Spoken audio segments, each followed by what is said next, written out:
சற்று முன் திமுகவில் இணைந்தார் அஜிதா. தவேகாவின் மீது கடும் அதிருப்தியால் நடந்த சம்பவம். ஸ்டாலின் கொடுத்த முக்கிய பதவி. அதிர்ச்சியில் விஜய். அடுத்த சில மாதங்களில் தமிழகத்தில் சட்டமன்ற தேர்தல் நடக்க இருக்கிறது. இதற்காக சிறிய கட்சிகள் தொடங்கி பெரிய கட்சிகள் வரை அனைத்துமே அயராது உழைத்தும் வருகின்றன. தற்போதோ தமிழகத்தில் ஆளுங்கட்சியாக உள்ள திமுக 2026 தேர்தலிலும் வெற்றி பெற பல்வேறு வியூகங்களை வகுத்து கொண்டிருக்கிறது. மேலும் பீகார் தேர்தலில் தோல்வியடைந்த தேசிய கட்சியான காங்கிரசும் தமிழக தேர்தலை மட்டுமே நம்பியிருக்கிறது என்றே சொல்லலாம். இதற்காக இந்த இரண்டு கட்சிகளும் கூட்டணி அமைத்து வரும் தேர்தலை எதிர்கொள்ளப் போகிறது. இந்நிலையில் திமுகவிற்கு பாதகமாகவும் காங்கிரசிற்கு சாதகமாகவும் விஜய் களமிறங்கியிருக்கிறார். காங்கிரஸ் பீகார் தேர்தலில் தோல்வியடைந்ததை மையப்படுத்தி அதன் கோரிக்கைகளை திமுக மறுத்து வருகிறது. இதனால் இவர்கள் திமுகவிலிருந்து விலகி விஜய் கட்சியில் இணையும் போக்கை காட்டி வருகின்றனர். இதனைத் தொடர்ந்துதான் அதிமுகவிலிருந்து வெளியேறிய செங்கோட்டையன் அவர்கள் சமீபத்தில் தவேகா தலைவர் விஜய் முன்னிலையில் தமிழக வெற்றிக் கழகத்தில் தன்னை இணைத்து கொண்டதால் சற்று தமிழக அரசியலில் பரபரப்பு நிலவி வந்தது. அந்த வகையில் அதிமுகவிலிருந்து பல முன்னாள் அமைச்சர்களை தவேகாவில் இணைத்து கட்சியை பலப்படுத்துவேன் என்ற நிர்வாகிகள் மத்தியில் செங்கோட்டையன் பேசியதாக கூறப்படும் நிலையில் பல்வேறு முக்கிய புள்ளிகளையும் அவரது ஆதரவாளர்களையும் தவேகாவில் செங்கோட்டையன் அவர்கள் இணைத்து வருகிறதும் குறிப்பிடத்தக்கது. இந்த நிலையில்தான் சட்டமன்ற தேர்தலை முன்னிட்டு காங்கிரஸ் போன்ற தேசிய கட்சிகளுக்கோ அல்லது நீண்ட காலமாக அதிகாரத்தில் இருக்கும் திமுக, அதிமுக போன்ற கட்சிகளுக்கோ தனது கதவுகளை விஜய் திறக்கவில்லை. குறிப்பாக காங்கிரஸ் ஒருவேளை அதிருப்தியில் வெளியே வந்தாலும் அது திமுகவுடனே இருக்கட்டும் என விஜய் ஒதுங்கியிருப்பது தனது கட்சி ஒரு தனித்துவமான மாற்றாகவே இருக்க வேண்டும் என்ற அவரது எண்ணத்தை பிரதிபலிக்கிறது. சாதி ரீதியிலான கட்சிகளோ அல்லது பலம் குறைந்த சிறிய கட்சிகளோ தனது அசிவாரத்தை சிதைத்துவிடக்கூடாது என்பதில் அவர் உறுதியாக இருக்கிறார். விஜயின் கொள்கை முடிவுகளில் மிக முக்கியமானது ஊழல் அரசியல்வாதிகள் மீதான அவரது கடுமையான நிலைப்பாடுதான். திமுக அல்லது அதிமுகவில் இருந்து வரும் நிர்வாகிகள் ஊழல் பின்னணி கொண்டவர்களாக இருப்பதால் அவர்களை தனது கட்சியில் இணைக்க அவர் விரும்பவில்லையாம். அதே சமயம் ஆளுங்கட்சியில் இருந்தாலும் பிடிஆர் பழனிவேல் தியாகராஜன் போன்ற நேர்மையான மற்றும் படித்த அரசியல்வாதிகள் மீது தவேகா தரப்பு ஒரு மேன்மையான அணுகுமுறை இருப்பதாகவே கருதப்படுகிறது. அரசியல் என்பது கொள்கைக்கான களம், அது ஊழல்வாதிகளுக்கான புகலிடம் அல்ல என்ற செய்தியை விஜய் இதன் மூலம் ஆணித்தரமாக சொல்லியுள்ளார். கூட்டணி குறித்து பேசும்போது விஜய் எப்போது முன்னிறுத்துவது மக்களை மட்டுமே. மற்ற கட்சிகளுடன் பேரம் பேசி தொகுதி பங்கீடு செய்வதை விட மக்களுடன் நேரடியான கூட்டணியை அமைப்பதே நிரந்தர வெற்றியை தரும் என்று அவர் நம்புகிறார். திராவிட கட்சிகள் தங்களது வாக்குகளை தக்க வைத்துக் கொள்வதற்கு பல்வேறு முயற்சிகளையும் பல வியூகங்களையும் எடுத்து வருவதாகவே தகவல்களும் வெளிவருகின்றன.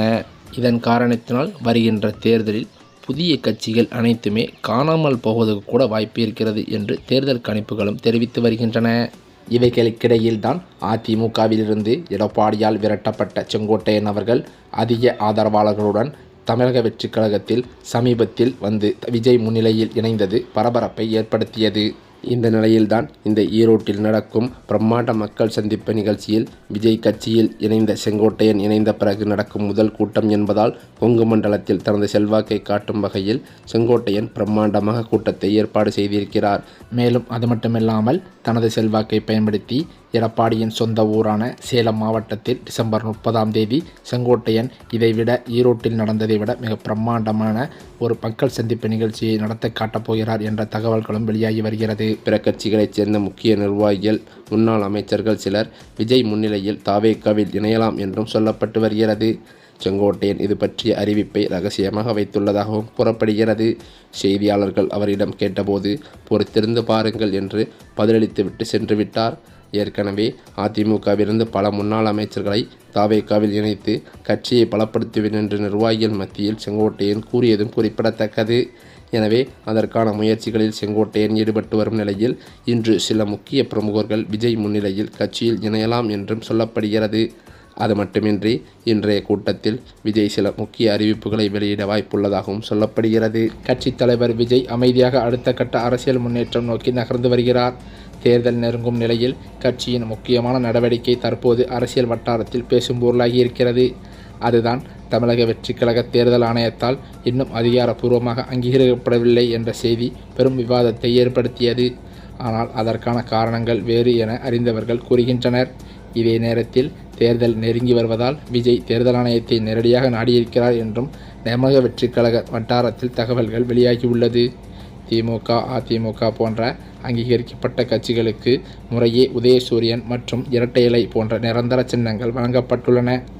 இந்த சூழலிலோ தமிழக வெற்றிக் கழகம் தனது சின்னங்களுக்கான பரிந்துரை பட்டியலை தேர்தல் ஆணையத்திடம் சமர்ப்பித்துள்ளதாக தகவல்கள் வெளியாகி வருகிறது.